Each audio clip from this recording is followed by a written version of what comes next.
Greetings and welcome to a Wednesday edition of the Shotgun Start. It is January 21st. Andy, how we doing?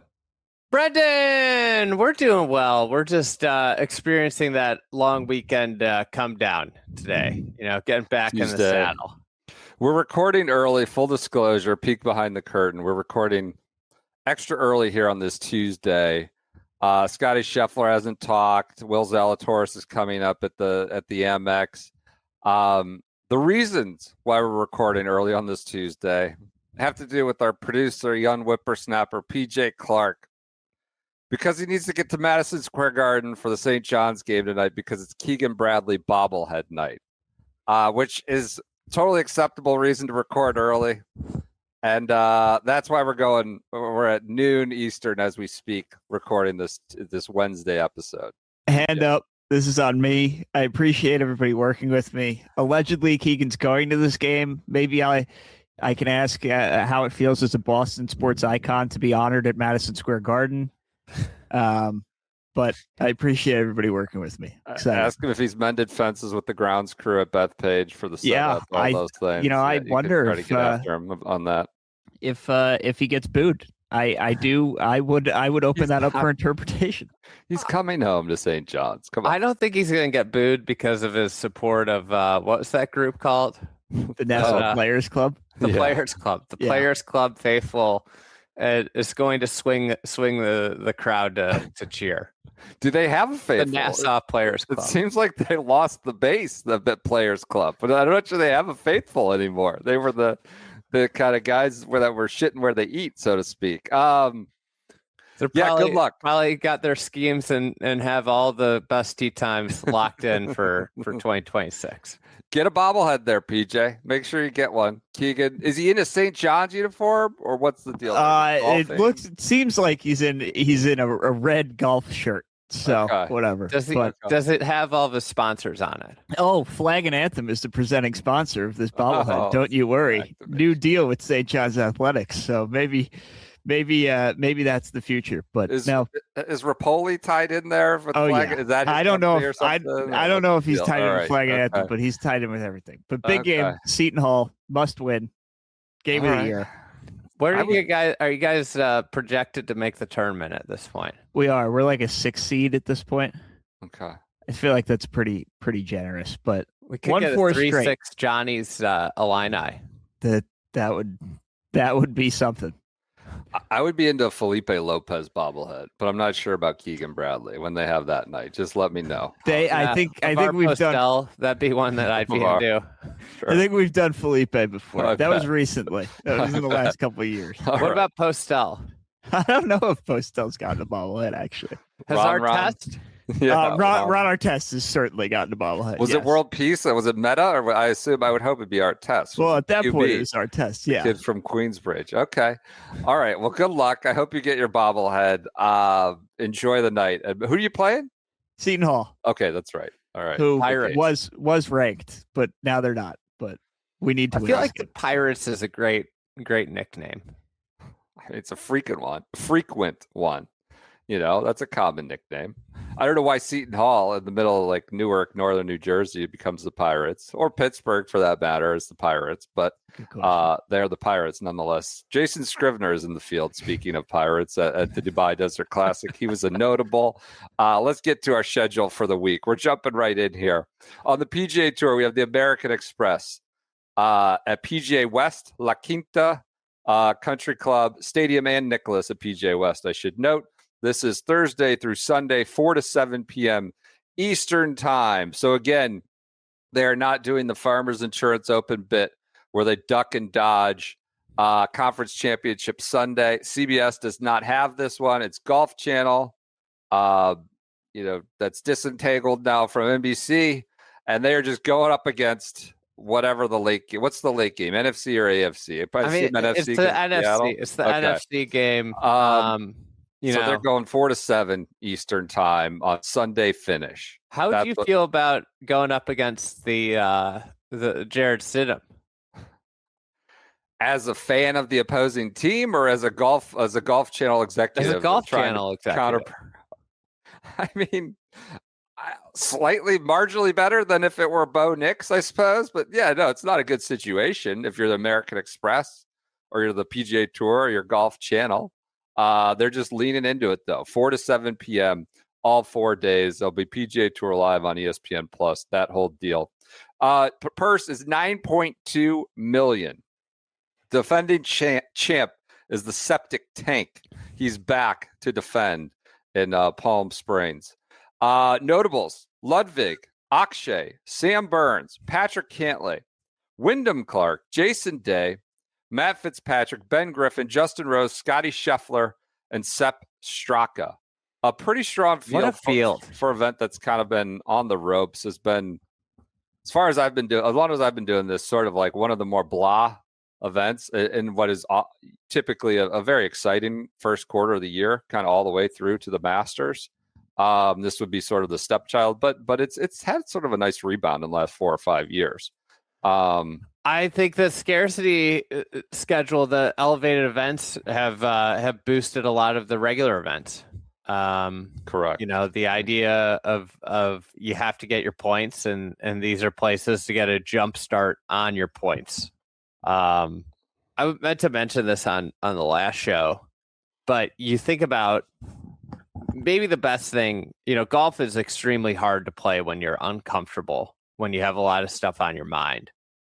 The best possible thing to do as a PGA Tour pro in this new kind of format, and we'll see if it changes significantly, but in the year 2026, is to go out on the West Coast and get off to a good start.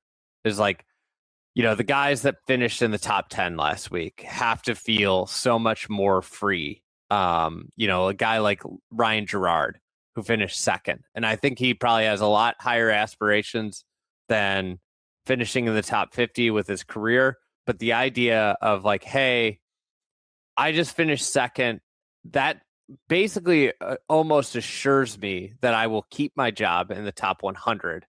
And I've got a great shot now of locking up my signature status. But going out, I think that's why you see these fields are so good. Is the composition of the schedule, the idea of it being higher stakes of top 100, being more cutthroat. It's the same reason we saw great fields of the Deer and the 3M, you know, relative to past years, is because guys had to go there to play for points. They had to go because they're like, oh shit, I'm outside the top 100. I better go get my points. Same thing with this. You have to look at the year and say, I need to get off to a hot start. And I think we've seen some recent examples that, you know, all professional golfers have to be a little bit delusional. And so there is some delusion, but a mix of like reality with recent examples. I'd say, and it's likely, but they watched Ben Griffin last year, right? Make a demonstrable jump into Ryder Cup status. So maybe Eric Cole the year before from a minor league mini tour player into a top 40 FedEx Cup standings type player, an Eastlake, borderline Eastlake player. I think there are examples for a lot of these guys. Like I was beating Ben Griffin 2-3 years ago. I was Eric Cole. I can do that. And if you want your points, as you're saying, the way to jumpstart it is to go west early and rack them up before you get into sort of the heat of the summer where opportunities are even fewer and farther between, with majors coming and signature events. And then you have like sort of eroded points available at alternate or whatever they call them, opposite field, additional events, whatever the name is. So yeah, stack them early, and it's a good field. It's a great field. I saw Ron Close has a stat just for this week called SG Dome Golf, because there's literally creative over there. No wind forecasted, as we know. John Rahm called this a piece of shit putting contest once. There's not a lot of penalty. You just hammer it, wedge it, putt it. We were excited about the renovations last year. The tour was very, very kid glovesy in utilizing some of the expanded green spaces, tees, and other things, to the point where college coaches were like, this is way easier than any college event I've ever seen set up there. But hopefully they kind of put a little more a little more You know, challenging, a little more bite into it this year. You'd hate to see the PGA Tour's defensive coordinators, which are the setup guys, change things up for the best players in the world. You'd hate to see some disguises, and we need to play vanilla based defense all the time. Let them know exactly what we're doing with all of our players at all times. Are you worried? We saw Rahm blow up here. It's a place that, in a way, the setup and conditions could get under the best world players in the world's skin, because there's a lack of ability to set up to kind of separate your skill. Are you worried at all about Scheffler making some lawless arrests this weekend? I'm not worried about Scottie Scheffler. I think the CJ Cup is the ultimate example last year of a course that in theory, his skill should not be able to leaps and bounds separate him. And I'm not worried about him. I think did Rahm win the year he had that outburst, or was it like the next year? I think he won it, I believe, down at Amex. But I think so. But so it was just sort of a moment of frustration, not necessarily a moment of that lasted into precluding him from winning. I like Scheffler. While we're here, insane. Probably, do you go one and done? You're preaching last week. You load up here. You load up at the beginning of the year. Use your ammo, and then find it later on. I would suggest Scheffler. Amex may be a little bridge too far on that. I'm not using Scheffler here. Okay. John Rahm won the 2023 Amex. The piece of shit putting contest was the 2022 Amex, won by Hudson Swafford. That's what. Hudson. R.I.P. Hudson Swafford. This event, Sneaky had like an incredible run of winners. Finishes. Okay. Right. Well, you have Dunlap. Yep. You had Phil in the hunt with Adam Long. I have some Adam Long statistics for us later. Like that was a great tournament. Yeah. It goes up against this event, but in part because the golf courses don't really allow separation. Yeah. You always get awesome finishes almost, every time here. Yep. And I think the finishing stretch is really fun with 16, 17, 18. I agree. Alcatraz, the bunker. What's the name? They have a Alcatraz is 17, but they have a cheeky name for the bunker. They play it from Valley. They play it from 150 yards instead of 190, as they can. The tour. We hate to have to see somebody hit a tough shot down the stretch. 98% of the field then makes a par. They hit it to the middle and putt out to the pin and make their three, and that was it. We can't push these guys. We can't roll the ball back. This is the thing. That. We'd hate to see anybody deal with adversity. Who's your one and done pick? Scheffler is not it. Save Scheffler for something with a bigger purse and the ability to separate. That allows his skills. Yes. I'm going with a hot player. Talked about him last show. Great putter. Harry Hall. I thought you might. I had him on my short list. Harry Hall. I had him. I thought about it. I think I'm going to go with the bigger gun even. I'm going Ben Griffin. I think this is the spot I'm going to use him. Look good. Right back in the saddle last week. I'm going to go with BG. PJ, do you have a one and done pick? DB straight vibing. We're back, baby. Interesting choice. Such a DB fan. I love DB, but I feel good. What's the issue? Why Brooks and DB? Are you just like a Florida State honk down there? Go Knowles, baby. Why do you like DB? I respect him as a player. I've long been a DB fan. Coming out of COVID when he was the best player in the world for that restart, I was all in on DB. Yeah, I remember that. I was all in. Not a mutual love of boats. I know that because you do not share that. No, I am not. Love. Okay, I'm not straight vibing, but on a golf course, love DB. They put him with Zalatoris on lunch with the boys. Oh, I would love DB on lunch with the boys. That'd be great. They put Berger with Zalatoris, which feels like what is this? Is this like the injury ward, like precarious? It's a great vibes group. Promising Americans, great American talents, but hopefully they can stay healthy. I thought that was an interesting. Some good pairings. Kiefer, Thorbjornsen, Michael Thorb. That's a good one. David Ford. I think this great big story comeback of Zalatoris. You know, I think it's great. This is his first American start. He got that start in South Africa there at the end of the year. But yeah, this is a one to keep an eye on, in my opinion. I have to say, you were mentioning the pairings. Yeah. Great pairing of Thor and Kiefer. Yep. Another one that warms my heart. Who's that? Ricky and Ricky. Do you know who's playing with Ricky? I do. I scanned the tee sheet with a fine tooth comb. PJ, do you know who's playing with Ricky? We've talked about St. John's basketball. We need to do. We need to balance things out. Yeah, we need to balance things out. He missed the cut last week, so we couldn't really get much in the way to balance out the Bears conversation. It's big. It's a big pairing. Nico and Ricky. I like that. I wonder what it's like for Ricky to play with such a superstar. Will he be intimidated from the shine of Nico Echevarria? Do you think Ricky's actually requested this pairing to scout Nico for a potential NYGC roster spot? Well, that's one way. I thought you were going scout Nico for a P-Cup match. Just getting the vibes. Yeah. Ricky's reinserting himself into P-Cup talk. There's good Another good one. Blades Brown, David Ford. David Ford, Blades Brown. I like that. Ludwig. Everybody's primetime prospect that everybody just neglects to talk about. David Ford. Yeah. You got Michael Block and Chan Kim. I know you'll be tracking that one. He's in the field as a PGA section pro. Chan Kim is just an ultimate 4A guy. Yeah, it's an interesting field. I would just 4A guy with a double A guy. Blocky? Maybe single. He might be a 25-year single A vet. But the guy who's like a catcher, he's like 40-year-old catcher. He's like never really got it. He's just been making. It's blocking like the Crash Davis of the era. Is Crash Davis even too much for this? Crash Davis. Of course.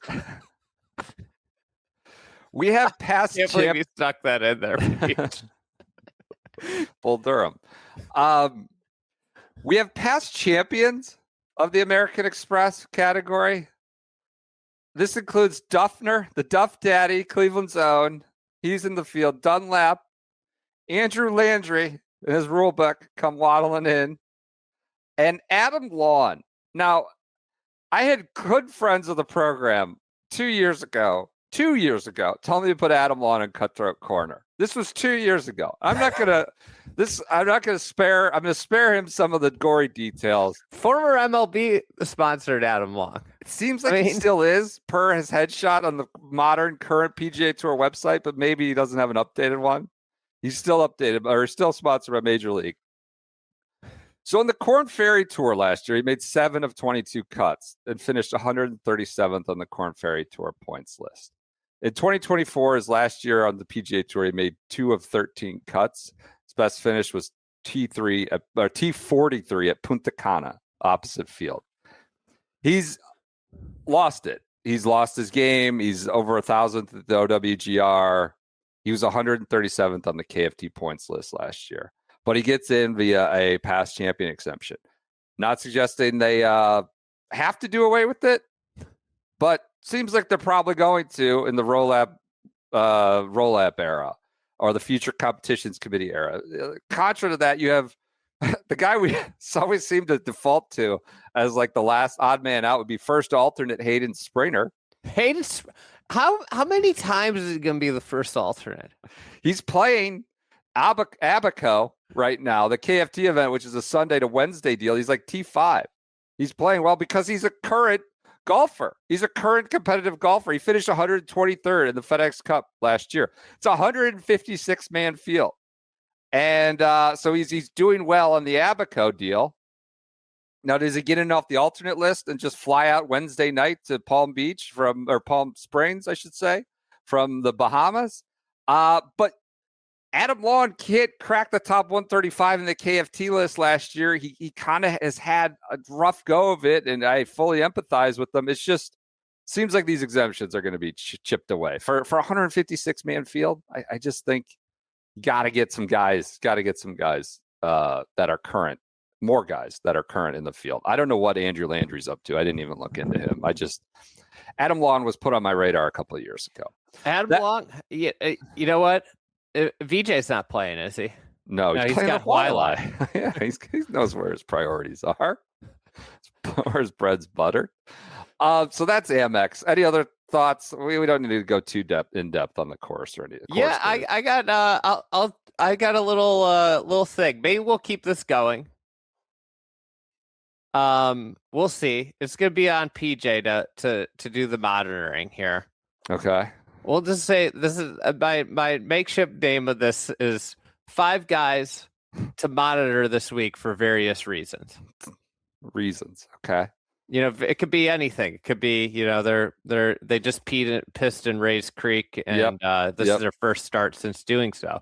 Okay. All right. I got Zalatoris as my number 1 guy to monitor this week. Good one.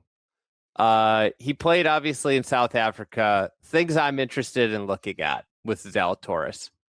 What's his ball speed numbers look like? Mm-hmm. We saw him kind of jump to an elite stratosphere when he came back, and I can't remember what year it was, maybe 2022, with some increased speed. And I'm just curious, and I think this is going to be a process of building up the competitive reps, as Tiger would say, to see where he gets to. But I imagine he talked about on the podcast, his number 1 thing early in the year seems to be getting into the Masters. So getting into that top 50 by the profile, or, winning an event that would get him a qualifier into the Masters. So Zalatoris is my number 1 guy to watch. Number 2, if he makes a big splash early in his now PGA Tour career, this is a potential catnip monster. Christo Lamprecht. He's close to DFL, I believe, last week at Sony. He's was a big time player. Yep. I'm just curious. I think this is like, there's so much young talent that, your David Fords, Christo Lamprechts, even like Chris Goddard didn't have a lot of buzz going into this year, necessarily. Like he played great in that back half of the summer. Then we just he didn't play fall. So it's like, oh, and then he wins, and it's like, oh, wow, like, look at this guy. There's so many guys that are very talented, and you could see taking a leap. So I got Christo Lamprecht in there, and obviously being like 6'9" or whatever he is, it adds to the appeal. And stretch 4. Yep. Yeah. Next up, we'll go Ludwig. So Ludwig, really down year by his standards last year. I'm just very interested to see how it bounces back. Where are we with Ludwig? Is he a bona fide, without a doubt, top 10 player? Right now, I think he's like 17th or 18th in the OWGR. Then we got one at Torrey Pines. Contended at the Masters, then kind of didn't do anything. He won the only point for the Sunday singles in the Ryder Cup for the Europe. I think he was the only full point, and that was kind of his season. There wasn't a lot in between. All right. So I'd like to see more consistency. But this is, young players go through troughs, and maybe we're at this stage where you're going to see the best golf played from 27, 28 to 31, in which Ludwig's, embarking on those years of his life. Mm-hmm. Number 4, Scottie Scheffler. First start of the year. Let's just see what's under the hood. I expect it to be quite good. But he's just going to be on there because he's the number 1 player in the world. And, kind of the recent years is the most. Number 4, buoyed by enthusiasm and spirit of a brother from another mother who accomplished great things last night. Pepe Peter Malnati rounds out number 4. Maybe the long lost brother of Fernando Mendoza. That they are 2 birds of the same feather on that one. Yeah. I just love my teammates. My line blocked for me. It was just incredible. So good. I'm just so happy. Not sure if Mendoza's mother and family will be in attendance at the Amex, but I expect the requisite TV time if they are. Congrats to Indiana, Fernando. All Hoosiers everywhere. We have Fernando on the stage at the Hard Rock Stadium in a bucket hat, a Pepe Peter bucket hat Photoshop coming to you soon. Yeah, very similar vibes. Had a listener reach out with that cop, so he's one to look for. You're watching Pepe Peter? Is that what you're watching? I just thought that was a fun fifth tie-in here. All right, good. Mendoza had to inspire him. Peach, where are you at with Mendoza? I mean, he's going to go number one. So I don't. Vegas. Yeah, I don't know if it matters to me. Congrats. Didn't they say Brady loves him? Yeah. Isn't he's like obsessed with him? Brady was like on the Fox pregame show, just absolutely calling him like one of the greatest leaders he's ever seen or whatever. So I mean, maybe he's using his platform to get the Jets to, mount up their offer. Maybe they're trading for Lamar Jackson. That's what Florio is saying. I don't know, but trading the number one pick for Lamar Jackson, I would do that if given the opportunity. But oh well. Are you worried about the Bills hiring someone good? Yes, very. Changing the dynamic there a little bit. Yeah. I'm worried about them the best getting player better. in the league. Yeah, and it's a good job, I would imagine. Yeah. So, do you think anybody's upset that they took a job already? I think Kevin Stefanski is probably looking around a little bit, seeing how firm that contract really is. I don't know if Harbaugh really cares, but I bet Kevin Stefanski might want to at least take a phone call. All right. I love that. 5 players to watch, to monitor for reasons like bucket hat reasons. It could be anything. Yeah, it could be anything for guys reasons. On the come up. It could be open. I think you guys could feel free to submit into that. I will jump in there. That's easy. I'm happy to make some graphics. This could be a fun thing for us to do this year. Continue on with our schedule for the week. I'll just note you have the Great Abaco Classic. The Great Abaco Classic. Like, come on. 2 to 5, 1 to 4 on Wednesday. Got to be just soaking it all up this week. Is he at HyFlyers or is he missing his home event? He usually presides over. He's like the Lord of the Manor down there at the Abaco Club, and they just bring him out for this event. Or is he at Waiala? He's in the field, so maybe not at Abaco, not in the Abaco field. I think that's what he should have to do every year is play the Abaco. God, I hope the wind kicks up. It's like becomes just a bloodbath every time. Talk about the opposite of the PGA West deal they got to do for the PGA Tour. That's the funny thing about the way the season starts. All right. Is the PGA Tour, especially if you go back to Kapalua, like basically started with a glorified vacation. No cut, giant purse. Just post some birdies. And the Korn Ferry Tour starts where like they go down to the Caribbean and often play in unplayable conditions. I mean, there's that one guy who shot like 90, Greg something. Remember he shot like 90 something? Right? Eason? Was it? That may be it. I mean, it could be like career record. Like honestly, season record. You start your season just being I think that was concussed. A career record. Yeah. Like here's a career-ending concussion to start your season. That might be one of the most memorable events though. And we got so little coverage. Like there was like maybe 2 hours of it. Guys were just hitting like line drive, like little puncher 3-irons everywhere. Yep. The scoring was a mess.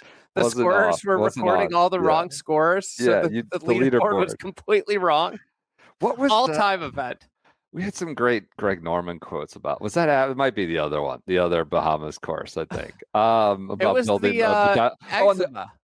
Opening day, he went out there and like lost 8 balls or something like that. He was playing with Hank Keeney, right? I think that's right. The details here are like 50% accurate. That's all I'll say. But yes, he went to opening day. He couldn't get like around the front 9 without being the refresh. I remember Skinny Vinny played in that event. I texted him. I was like, what was it like? He was like, Andy, you wouldn't have finished your round. You couldn't have finished. It was so hard. These guys start their year there. Oh, it's tough. Speaking of scoring off, it's still 2026. Still don't have shot like for a full-blown PGA Tour event. Well, you know what I said about Zalatoris, about monitoring ball speed? Guess what? You're not going to be able to. Wait till he gets to PGA West, I guess. That's the only one, the stadium. All right, continue on with the schedule for the week. We have the Abaco Classic. On the European Tour, DP World Tour, we have the Hero Dubai Desert Classic. This is a Rolex Series event at the Emirates Golf Club in Dubai, 2:30 to 8:30 on Thursday, Friday, and then 2 to 8 a.m. Eastern, Saturday, Sunday. A great little January coffee golf deal. Big snowstorms coming. I mean, apparently like the whole swath of the middle of the country, the South going to North Carolina, Atlanta, certainly around me, that, you know, it's apparently going to get all non-perishable foods. You aren't going to come out of your house till March or something. There's a lot of scare tactics about the snowstorm coming. Those things are always so overblown. Yeah. Well, you can watch coffee golf if you're getting pelted with snow and you have power. You can watch coffee golf from the Emirates Golf The Club. East Coast. Yes. And I'm talking about your neck of the woods, New York, Boston, are so soft when it comes to winter. I would not group where I'm from in with Boston and even New York. Do you think are you compared to Midwesterners? Is that I'm compared to like the Cleveland, the Chicago, Buffalo. Detroit. It's like there's 2 inches of snow in New York, and it's like the world needs to shut down. I would put Maryland in that. Maryland's disgusting the way they just freak out about the threat. It doesn't even have to materialize. It is so ridiculous. It'll be like, -10 with 2 feet of snow in Chicago, and the world pays attention to New York getting 3 inches, and look, there's snow. Like, this is a biblical snowstorm in New York. It's like, what? I mean, I get it. Like, some of these places, we don't get enough snow. Maryland, Atlanta even more so, North Carolina. Like, I'm they not don't talking have about the funding. That. Okay. All right. I'm talking about the areas that get snow every year. Seems like you have your eyes set on New York with this take more than any other. Okay. I would say Boston, too. Oh, okay. As someone went to school there, I think we handled it fine. But maybe that's true. Nor'easters and stuff. Okay. The entire shore there acts like they're dealing with something that like nobody else in the country deals with. Like, they act like it is like the end of the world, and it's like literally if you go 4 hours the other way, they have it 150 times worse than you. It's every year too. Every year this happens, and this is the only reason I'm bringing it up. Oh, PJ's just getting body bags. He's already still recovering from his people being, libeled and slandered around the Ryder Cup behavior. Now we're calling them soft. I don't necessarily disagree with this take, especially after 4 years in the snowiest city in America, where everybody is desensitized to any amount of snowfall at any point. I don't think this is a horrendous take by you. I'll say that. I don't necessarily disagree. All right. I love it. Love it. Anyways, you got golf in Dubai while you're getting pelted with snow. Much of the country of coffee golf. While New York's under shutdown from their 2 inches of snow that they're going to get this weekend. The purse is $9 million. So you now have Rolex series on the DP World Tour that have a purse marginally, but still smaller than the Amex. This sort of also ran event on the PGA Tour. Defending champ is Tyrrell Hatton. Notables are right. Go ahead. Isn't the Amex field top to bottom better? Yes. I just say that's this Rolex. You get a gold star on your name on every leaderboard and all this stuff. It's like their marquee series. However, there's only like 5 of them.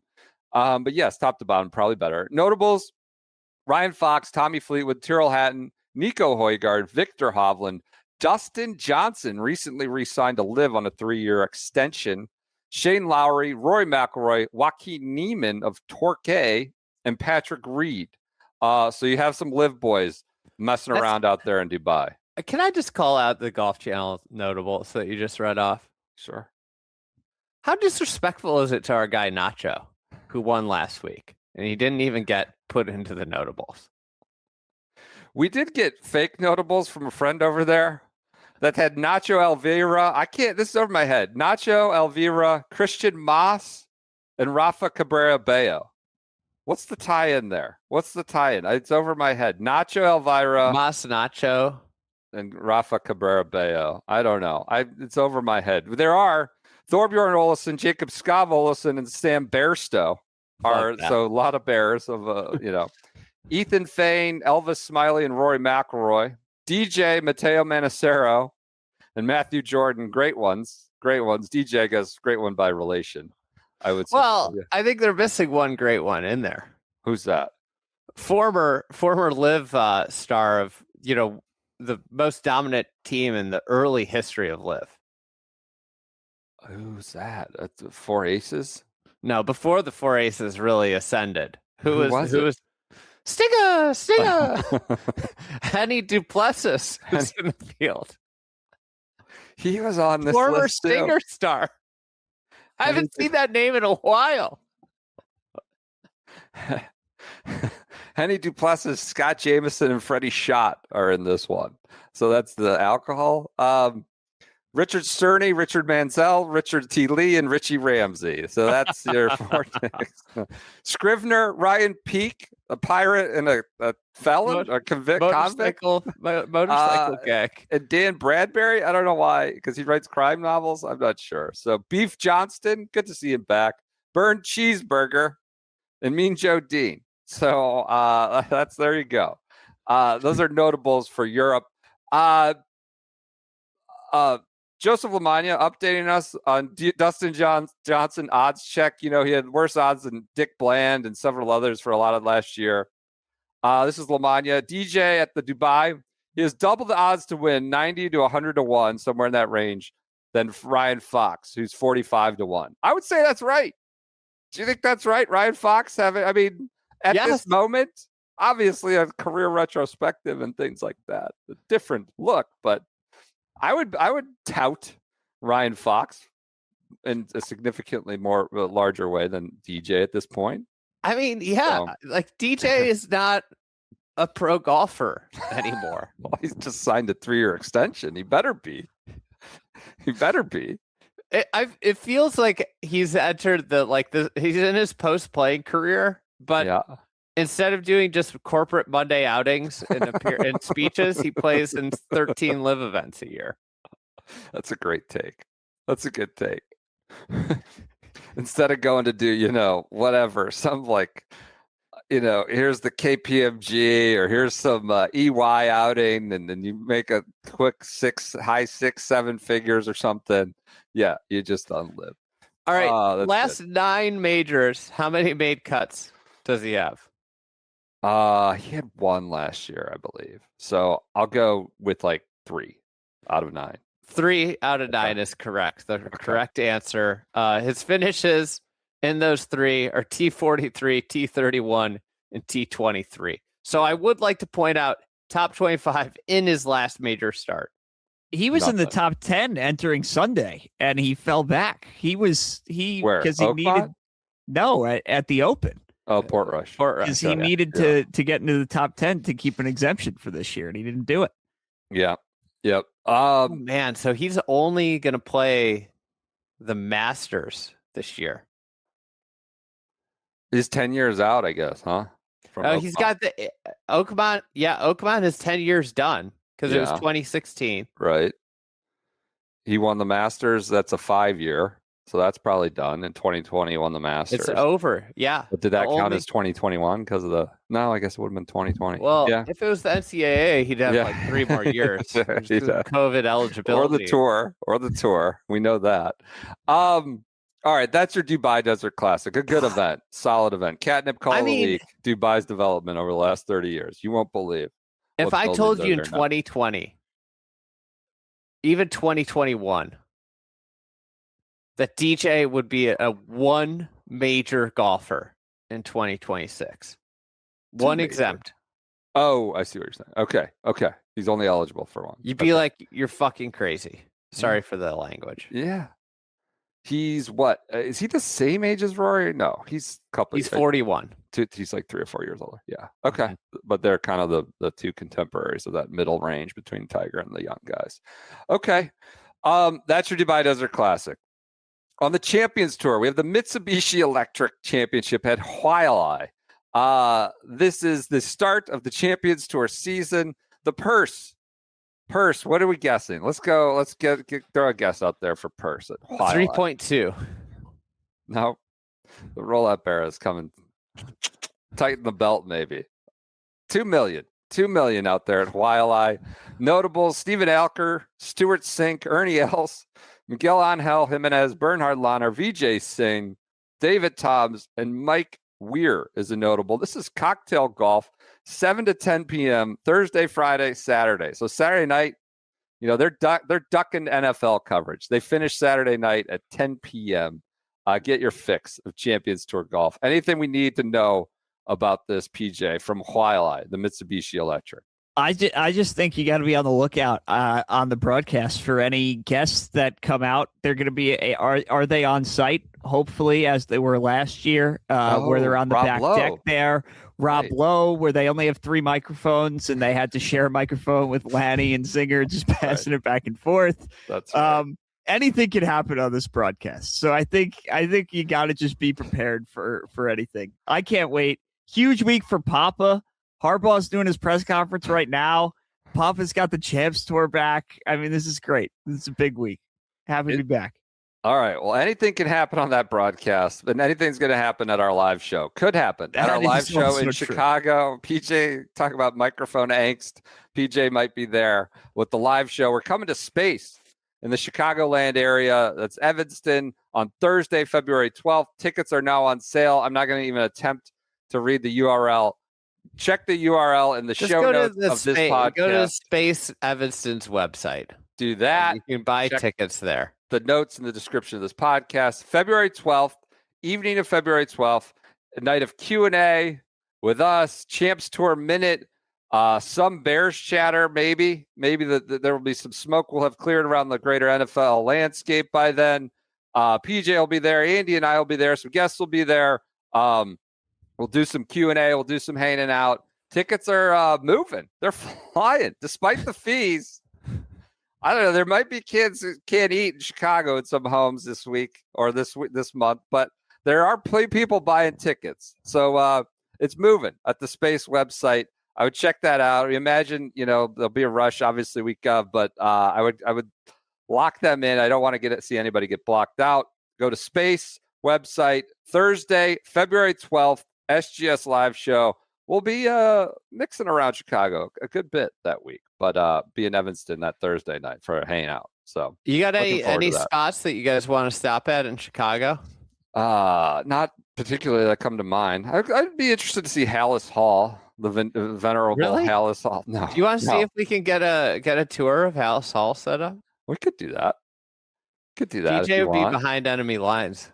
They might not let him in because he's a former NFL exec. He's reconnaissance, collecting intelligence. You passing it to the Packers, to Detroit or Green Bay. Yeah, that's the thing I didn't know what we were going to reveal this year. That PJ was actually a closet Packers fan, shareholder and big Packers fan. All right, let's get to news. Talk about betrayal, betrayal of confidence. News is quick. I guess hot stove on LIV. We have news that my guy, Angel Ayora, rebuffed LIV. He declined. He got an invite to come to the Fireballs. I'm worried about Ayora. I feel like we're about to get everybody's getting their hooks in them. I don't like that either. Too mainstream. It's like the Grim Reaper coming for Angel Ayora's door. It's kind of what happened to Toasty. We started telling some Toasty tales, and everybody got into Toasty, and Toasty burned too bright. He flamed out, but he's coming back. Do we want a Toasty tale? Can I point out a theory? Yeah. Everybody's talking about none of these young guys have broken out yet. Is it because the Grim Reaper comes to their door the second there's any slight buzz, it just kills any chance they have? Because all the influencers get in there and just ruin them. Too much pub, too much hype. Luke Clanton's playing this week, unrelatedly. Let's see. He almost made my 5 guys to monitor. Yeah, be interesting. And there needs to be like a year or two reset before they could resurrect themselves from after the Instagram buzz. Yeah. And then you kind of you find it, you get the shine, you fall, you actually find out, you remember who you are, you find your game, and then you play proper. There's a way we could expedite this. What's that? We could send them all to jail the second they show promise. That's a good, clear their head, get them out of the limelight. I like that. Iora rebuffs it. Remind me to tell a toast detail. I have a great toast detail. I've just kind of been keeping in my pocket. I'll do that Friday. Iora rebuffs them. DJ does not with the 3-year extension, as we noted. And Michael Lasasso, the reigning individual NCAA champion from Ole Miss, is going to be a high flyer. Birds of a feather, flying high with Uncle Phil Mickelson over there. Does this change LIV, the dynamic? Is LIV on the up and up because of Michael Lasasso? I do think it's of a trend. They've had Puig. Caleb Surratt hasn't been a total flop for sure. Tom McKibben, he was already an established touring pro, but sort of showed the way where you could collect an initial bag and get your way back into majors and world ranking events. The Lasasso deal, from what I understand, wasn't a giant sum of money, maybe in the range of about $1 million a year, and not guaranteed if he were to be relegated for whatever reason. Allegedly, rumors, unsubstantiated. So he's off to be a high flyer. I was gonna wonder, could it be with Sable Offshore down, so much over the last year, the contract being where it was. Can I say something? I mean, Phil Mickelson, maybe a top 10 top 12 player of all time. And he's just doing this video where he's like, we need someone to help us get our first win. The league didn't start like yesterday. It's going on year 4. And he's doing this video where this is the guy to help us win, to get our first win. They have one podium, maybe? The team is Mickelson. What is he, 55 now? He's up there. Yeah. Tringali, Brendan Steele, and Lasasso. I just you're better than this, Phil. What is this? He's doing some video about an NCAA kid trying to help him get his first win, but I don't know. Whatever. All right, I don't think it changes. Maybe the Walker Cup team room's the most excited about this. Yeah, he's no longer an amateur. He's going to play. He'll be in Riyadh in a few weeks. Yeah, not going to be at Lynch for the Walker Cup. Back to back. I think he's an interesting prospect. Obviously, very, very, very talented. Yes. What I find interesting about this is this is a kid that's personified NIL for golf, right? And if he's going and he's collecting, let's just call it 7 figures or so, Yep. He's obviously getting to play in a lot of high value purses. Mm-hmm. He was, he had to be. I don't know where he was exactly in PGA Tour U. Let's see if it's still up there. Let's see how quickly they haven't scrubbed it yet. Yeah, he's third in PGA Tour U. Yeah. That's a big win for Wells Williams, who's number 6 right now. Bumps up to number 5. Slide so he gets that Korn Ferry Tour card if he stays there. But when you think about it from that standpoint, he had a nice gig going. Just collecting NIL, you mean? Johnny O ambassador? He had to have a pretty good NIL deal. Yeah. He was definitely marketable. And, you have to think he was making, if I had to guess, north of $400,000 or $500,000 already in NIL. Mid-6 probably is what yeah. So, he's getting a pay bump, but from the sense of, it's just, until there's OWGR points, until there's pathways into majors, I find this to be a real head scratcher and red flag for young players.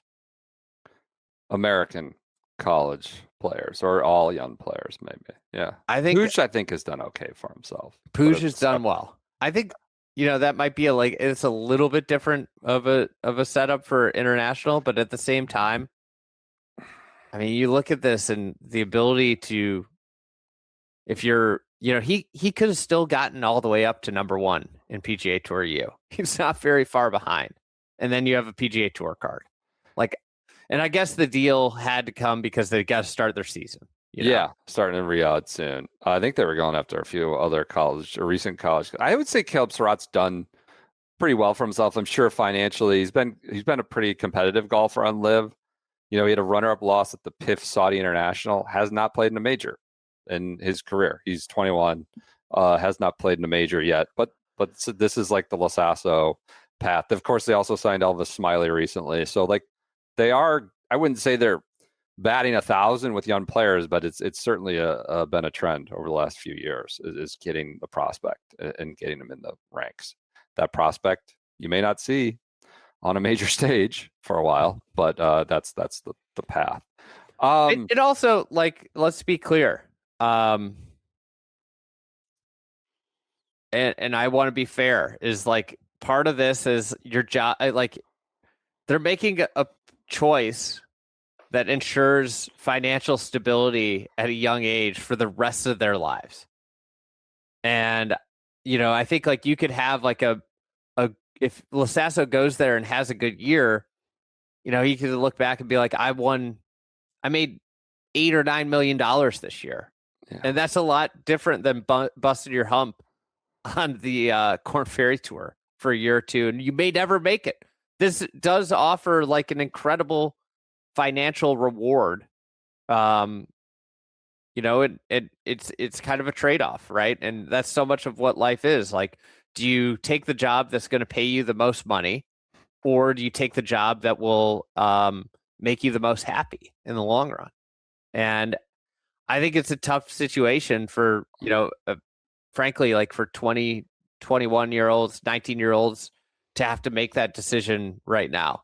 It's a and you might be listening and be like, well, you get to, play pro golf for your living. Maybe, LIV is the dream because you make all this money and you play pro golf. But I think if you listen to almost all of these guys talk, fulfillment comes the most from major championships. Highest level of competition. Especially when you hear people who have that is what they care about. And I think you hear it in Patrick Reed's comments about returning to the best tour in the world. Mm-hmm. There is something unsatisfying about playing and knowing that there's a better competition level somewhere else if you consider yourself one of the best players in the world.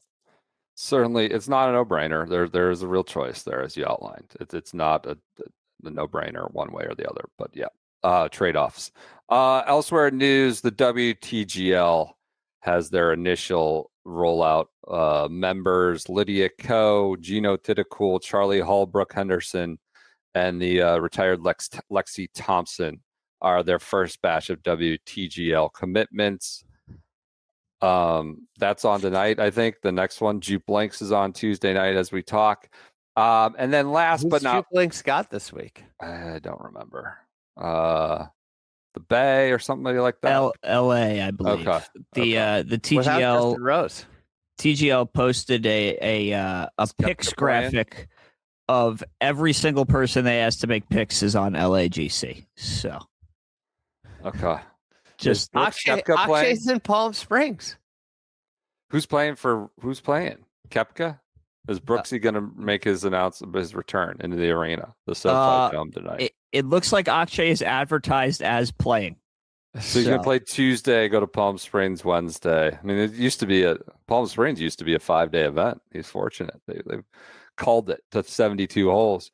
And then last but not least, Justin Rose is going to be on that flight with him. I wonder if they're flying him out there. Isn't that part TGL? of the deal? Yeah. I think TGL, don't they? One of the expenses. And then last but not least, a nice piece of news to warm the heart I'll read from, there's many places I could read from. I'll read from Golf Digest. The imminent, which I would suggest is stretching the boundary of the word imminent, the definition of the bound of imminent.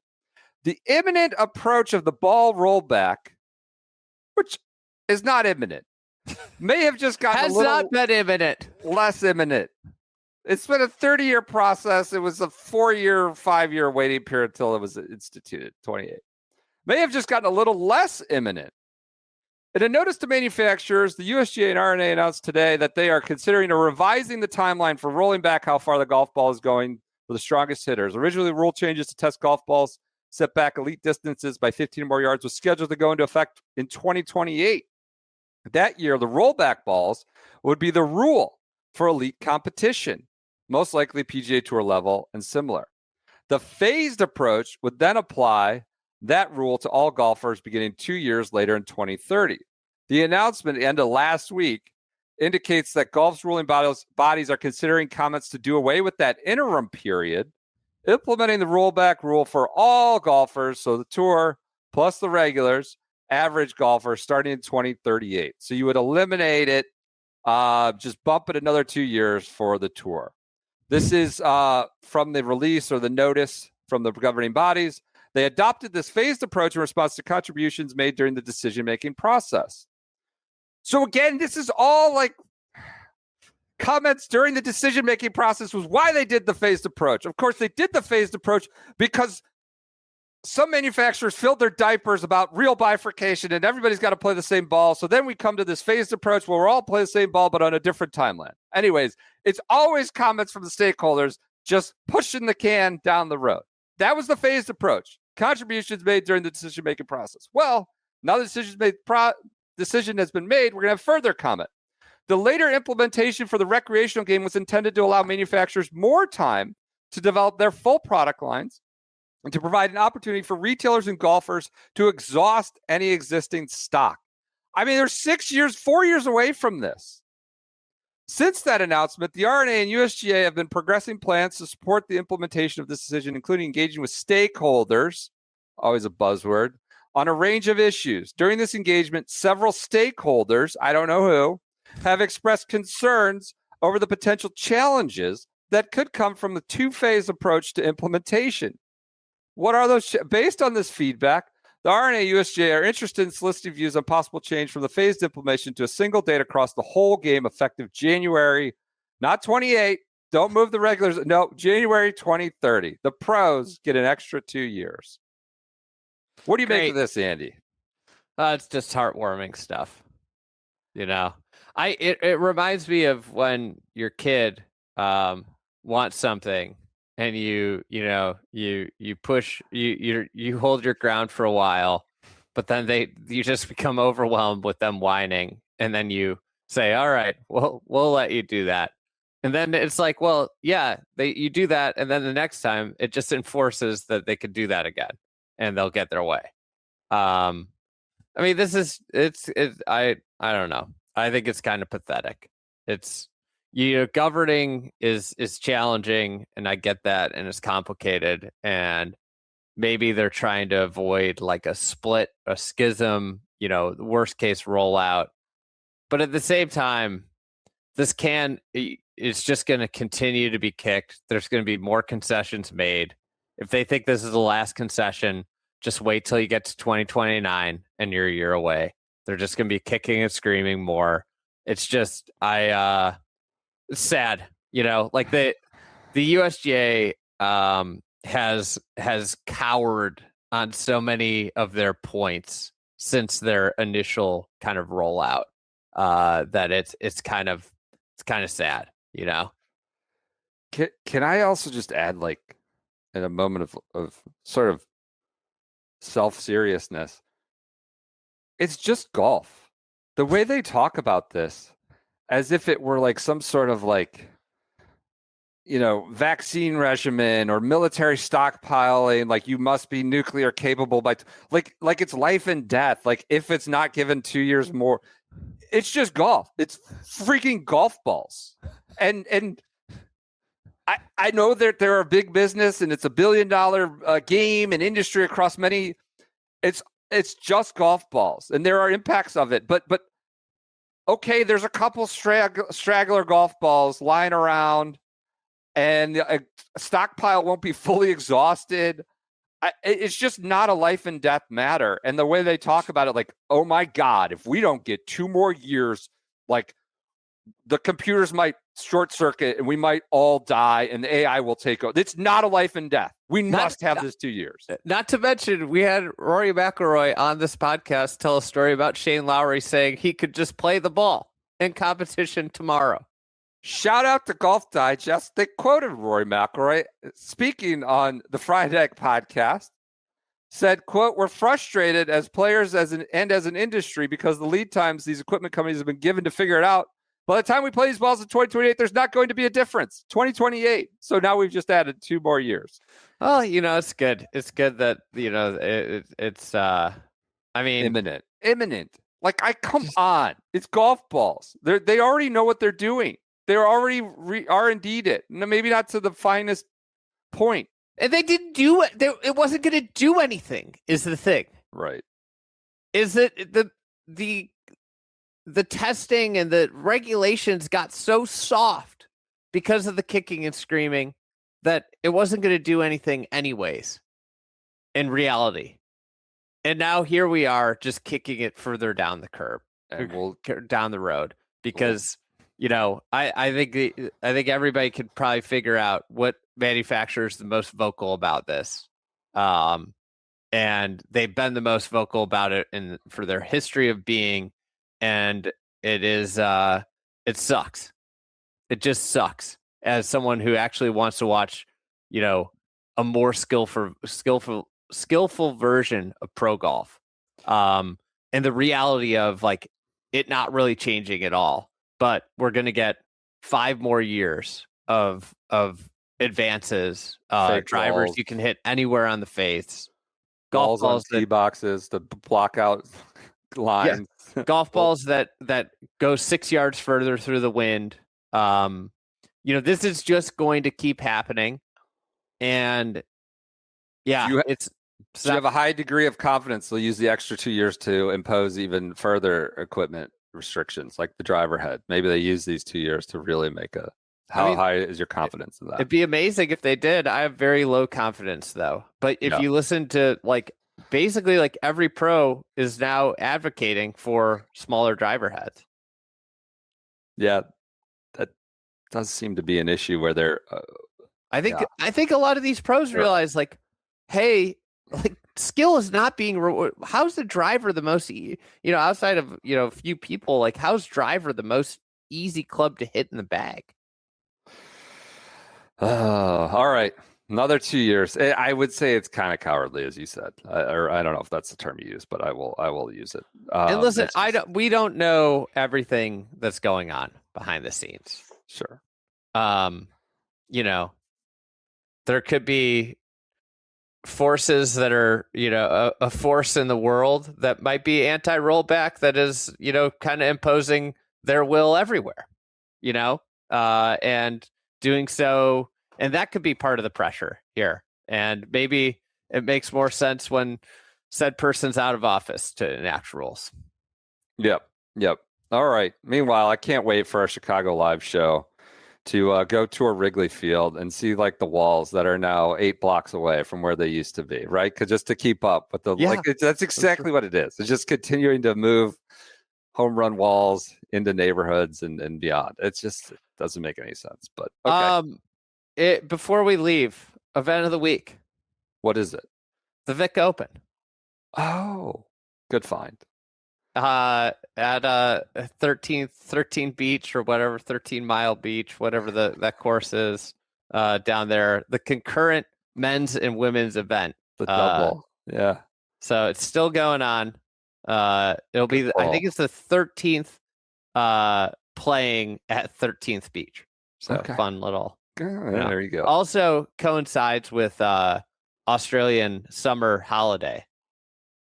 So good crowds and people enthusiastic. Potentially, where you got to bring your kids somewhere. Why not bring them to a golf tournament? Love it. All right. Good call. All right. That does it for this Wednesday edition. We will be back Friday, talk a little Amex, Dubai, maybe a flashback or two, some golf advice. We will talk to you then.